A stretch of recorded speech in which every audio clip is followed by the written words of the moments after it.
Oil and gas, net zero, and all the stuff that you see in the media about how we're doing enough or we're not doing enough as a country. I want to spend a bit of time and take a bit of time trying to explain that.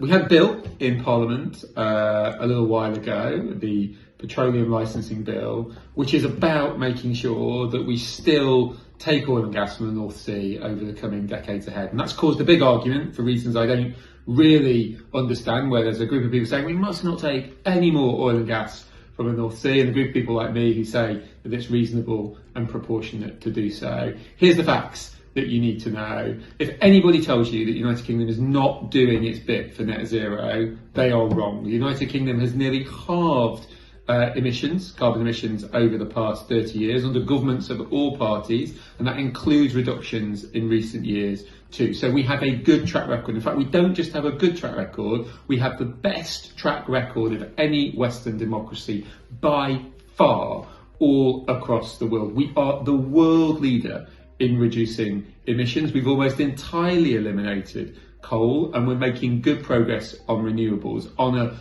good day, we now have up to 50% of the amount of energy which comes out of our lights and out of our plugs comes from renewables. We have made a huge amount of progress, and nobody should seek to diminish that. And there's quite a lot of people that try and do that. But secondly, we've got to get to net zero in a way which works for you, whether you're in Dronfield or Eckington or Killamarsh. There is absolutely not going to be any support if all of these guys that run around and say net zero, net zero, net zero, if you can't live your life, you can't get up in the morning, if you can't go to the job, if you can't go on holiday in summer, if you can't enjoy the things which you are used to. And I am absolutely determined to stand up for net zero being done in a pragmatic way which works. And that means that we will still need oil and gas both up to 2050 in smaller and smaller amounts, but also, although nobody ever talks about it, we're going to need oil and gas beyond 2050. And if we need oil and gas both up to 2050 and beyond it, if we've got an industry like we have in the North Sea, which employs tens of thousands of people,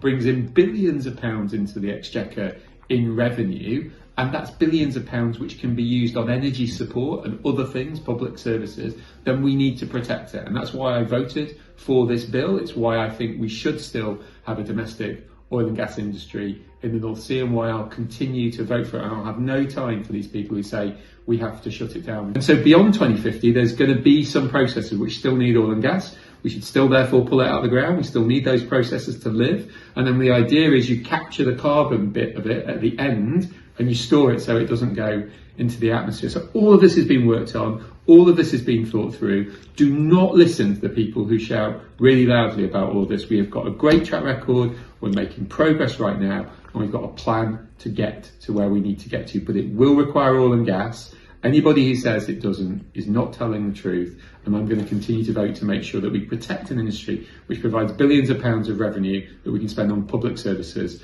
for the time I'm here, and to make sure that we get to net zero in a way which works for you.